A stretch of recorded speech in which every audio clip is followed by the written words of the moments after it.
Hello my dear genius friend, আমি অনুপমা রায়। আজকে আমি তোমাদের সাথে আলোচনা করব অনার্স ফাইনাল ইয়ারের টপোলজি এই বইটির চ্যাপ্টার 2 এর থিওরাম নাম্বার 02, মানে 2 নাম্বার থিওরামে, যেখানে বলা হয়েছে ধরি এক্স কমা টি একটি টপোজগৎ এবং এ সাবসেট এক্স বা এ উপসেট এক্স, তাহলে এর সাপেক্ষে টি এ একটি টপোলজি। মানে আমরা জানি এখানে টি এর জন্য যে সেটটা দেওয়া আছে সেটা কি, A union G such that G belongs to T. তো জি এর মান টি এর মধ্যে বিদ্যমান। তো এখন আমাদেরকে এইটা করার জন্য প্রথমে এইখানে বলছে যেহেতু টপোজগৎ থেকে টপোলজি বার করার জন্য, আর আমরা জানি টপোলজির জন্য তোমার 3টা শর্ত মানতে হয়। তো এই 3টা শর্ত মানলে আমাদের অঙ্কটাকে সলিউশন করা যায়। তো অঙ্কটা সলিউশন করার জন্য আমাদেরকে প্রথমে লিখে নিতে হবে, দেওয়া আছে এক্স কমা টি একটি টপোজগৎ, যেটা আমাদের প্রশ্নে দেওয়া আছে একটি টপোজগৎ।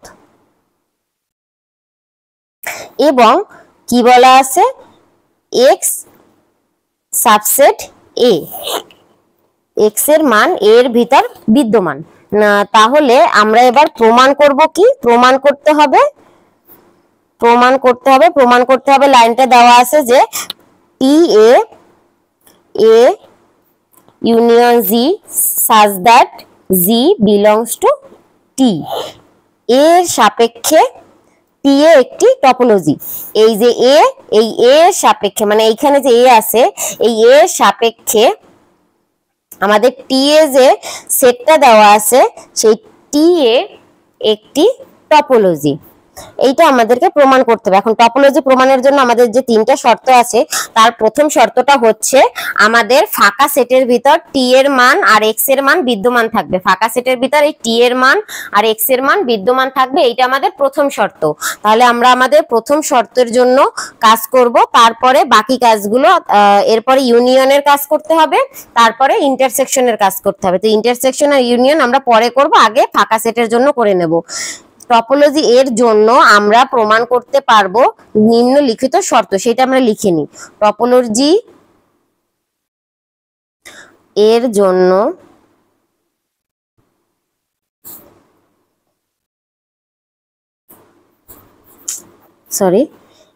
জন্য আমরা প্রমাণ করতে পারি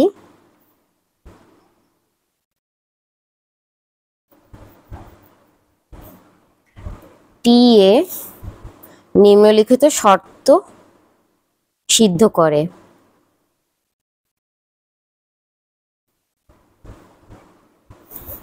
এখানে লেখাটা আরেকটু সুন্দর করা যায়।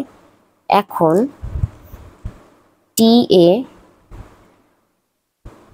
টপোলজি এর জন্য নিম্নলিখিত শর্ত সিদ্ধ করে। এটা লিখলে আরেকটু সুন্দর লাগে, লেখাটা সংজ্ঞায়িতটা ভালো হয়।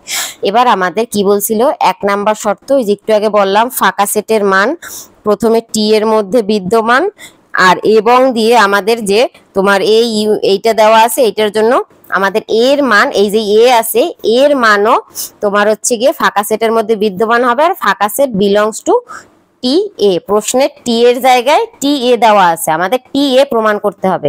তার মানে টি থেকে টি এ আমরা করে নিলাম। যদি ফাঁকা সেট বিলংস টু টি হয় তখন ফাঁকা সেট বিলংস টু টি এ লেখা যায়। এবার আমরা তাহলে এখানে লিখতে পারি এই এ ইউনিয়ন ফাঁকা সেটটা টোটালটাই ফাঁকা সেট, তাই জন্য আমরা বিলংস টু টি এ লিখতে পারি। এই একই পদ্ধতি অবলম্বন করে আমরা এবার এবং দিয়ে লিখব x বিলংস টু টি এবং a ইন্টারসেকশন x, এইটা লিখব।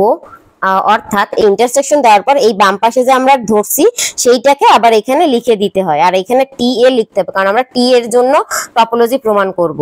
ঠিক আছে, এবার আমরা এই টোটালটা সমান লিখতে পারি না x, তাহলে আমরা এই টোটালটা সমান লিখে দেব x। ঠিক আছে, আশা করি এই পর্যন্ত তোমরা বুঝতে পেরেছো, কোনো সমস্যা হয়নি। যেহেতু এখানে এ আছে, তাই আমরা এই টোটালটা সমান লিখে দেব। তোমার এখানে হচ্ছে এ বিলংস টু টি এ। তাহলে এই পর্যন্ত হয়ে গেল।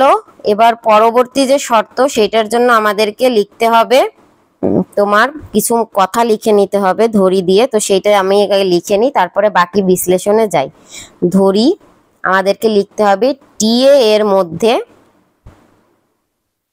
তোমার এখানে এইচ আলফা নিতে হবে। কি নিতে হবে? ইউনিয়ন ইন্টারসেকশন প্রমাণ করব আমরা, এই জন্য এবার H alpha such that pi alpha belongs to del, alpha belongs to del যে কোনো একগুচ্ছ সেট, যে কোনো একগুচ্ছ সেট, এটা আমরা ধরে নিলাম।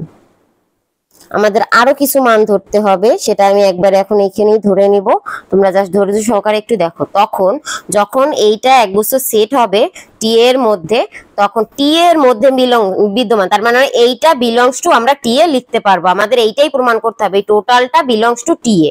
ঠিক আছে, তাহলে এইটা যদি হয় তাহলে আমরা এখন এখানে লিখতে পারি পরবর্তীতে প্রত্যেক, তখন প্রত্যেক এই যে আলফা বিলংস টু ডেল, প্রত্যেক আলফা বিলংস টু ডেল এর জন্য একটি সেট, এর জন্য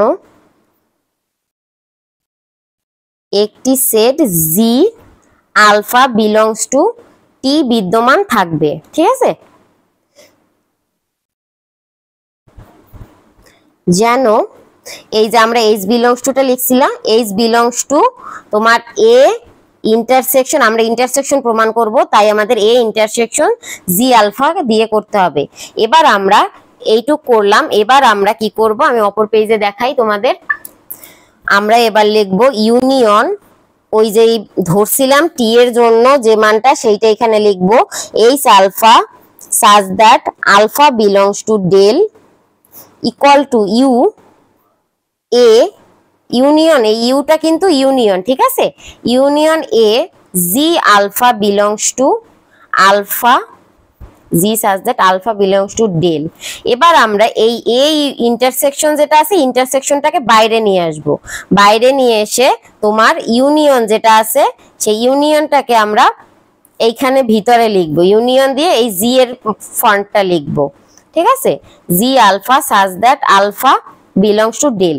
এইটা হচ্ছে আবার বদ্ধ বর্তনী আছে না, বদ্ধ সেট, সেই বদ্ধ সেটের সূত্র হচ্ছে আবার এই ভিতরের টুক। ঠিক আছে, আমরা এই বদ্ধ সেটের সূত্রের জন্য এইটুকে আলাদা করে নিলাম আর এইটাকে বাইরে রাখলাম, এইটুক বদ্ধ সেটের ইসে পড়ে। আর আমরা জানি এই অংশটুকি মানে এই এইচ বিলংস টু মানে এইচ আলফার বদলে জি আলফা এখানে হয়েছে, তাহলে আমরা এখানে লিখে নিতে পারবো অনেক, যদি এইখানে এইচ আলফার বদলে জি আলফা থাকে তাহলে এই টোটাল মানটাকে আমরা টি এর মধ্যে বিদ্যমান এইটা লিখতে পারি। টি এর মধ্যে বিদ্যমান যদি লিখতে পারি তাহলে আমাদের লাইনটা হয় ইউনিয়ন এইচ আলফা ডেল, তারপর হচ্ছে alpha belongs to del belongs to এই টোটালটা আমরা কি ধরবো টি এ। ঠিক আছে, টোটালটা হচ্ছে টি এ, যেহেতু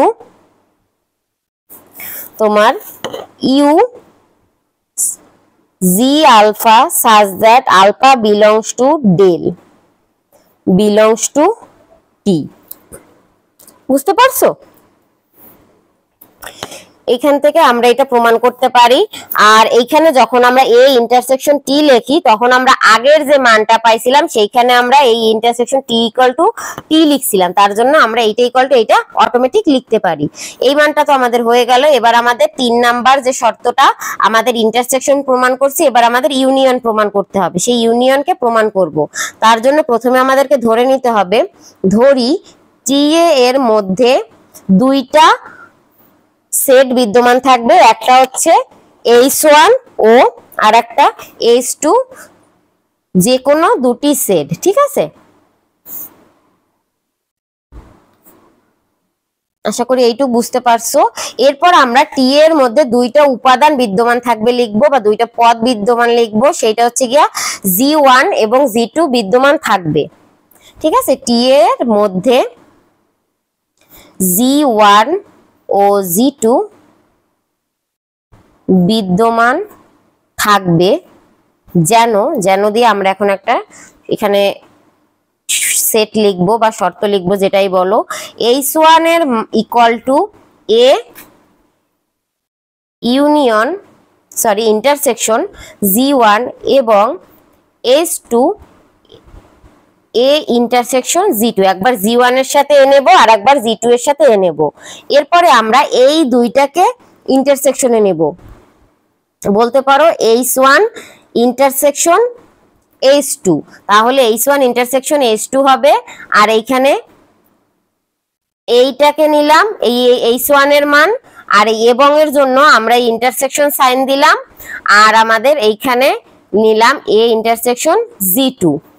বুঝতে পারলা? তাহলে আমরা এইখানে এ ইন্টারসেকশনটাকে এই দুইটার ভিতর থেকে কমন নিতে পারি, বা বলতে পারো এক বাইরে নিয়ে লিখতে পারি কমন নিয়ে। আর এইখানে তাহলে থাকে কি জি1 ইন্টারসেকশন জি2, তাহলে আমরা এখানে লিখতে পারি বাম পাশে H1 intersection H2 equal to, এই টোটালটার মান আমরা টি এ লিখতে পারি, কারণ এই টোটালটার মান টি এর মধ্যে বিদ্যমান থাকায় আমরা এইটাই মানে বিলংস টু টি এ লিখতে পারি। আমরা এখানে লিখে দেব যেহেতু এই যে এ ইন্টারসেকশন জি1 ইন্টারসেকশন জি2 বিলংস টু টি। এখন আমাদের এই পর্যন্ত ছিল বিষয়। এবার আমরা জাস্ট লিখে দেব এর উপর T A equal to A union intersection G such that G belongs to T একটি টপোলজি।